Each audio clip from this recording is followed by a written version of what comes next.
On this British beach, one day in 2013, something very unusual washed up on the shore. A mysterious 9-foot-long sea monster. The creature was discovered on the sand shortly after sunrise. Boat captain Andrew Douglas was one of the first on the scene. Is this where it was? I got a call to say there was a bit of a creature or something on the beach. So word was spreading. Word was spreading, the locals were starting to talk. But when I got here, you know, it was monster-like. Monica Cornell was on a morning jog when she stumbled across the bizarre beast. I was thinking, oh, it's probably a dead seal. And as I got closer, I thought, well, maybe it's not a seal, maybe it's a whale. And it wasn't really till I looked closer at it. It had teeth like a shark.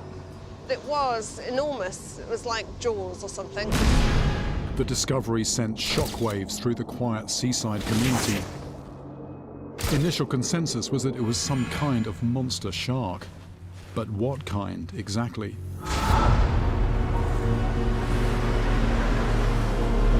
It turns out this shark specimen was so unusual and so important that scientists wanted it preserved. So it was put on ice, it was transported almost 350 miles to here, the Natural History Museum in London.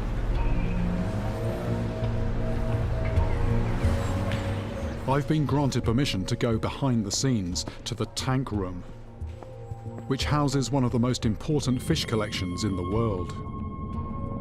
This is where the museum stores some of its rarest and most bizarre underwater specimens. Many of these strange-looking creatures were collected nearly 200 years ago by world-traveling naturalist Charles Darwin. But I'm looking for a more recent addition, the mysterious Northumberland sea monster. Its guardian is fish curator Oliver Crimmen. Jeremy? Good to see you. It's in here, is it? It is.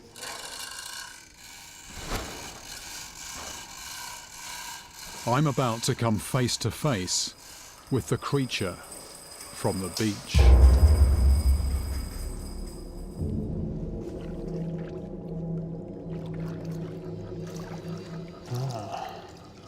That's a Greenland shark, isn't It it? certainly is. And what is that doing on a beach in the UK? Well, we don't really know. Its distribution is in the North Atlantic and the Arctic, but we haven't encountered them in the UK very often at all. Is this a dangerous shark, potentially? Well, because we know very little about its biology, generally speaking, they've been out of sight in deep, cold water. It has been surmised to be a scavenger, but there's no reason why this couldn't dismember active prey. So we basically don't know. We don't know. Now, the Greenland shark is not entirely new to me. I have met this monster once before. 3 years ago, in the dead of night, I hauled one of these giants from the freezing depths of a Norwegian fjord. Also known as sleeper sharks, they're said to be slow-moving and docile. So at the time, I had no reason to think it was anything other than harmless. So much so that I even got in the water with it. But what if I'd got it wrong? Fresh research into this shark is making me question that decision.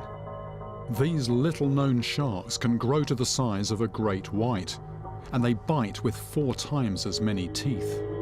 And I'm uncovering frightening stories about these sharks right across the cold waters of the North Atlantic. If there is a cold water killer lurking in my backyard, I need to know.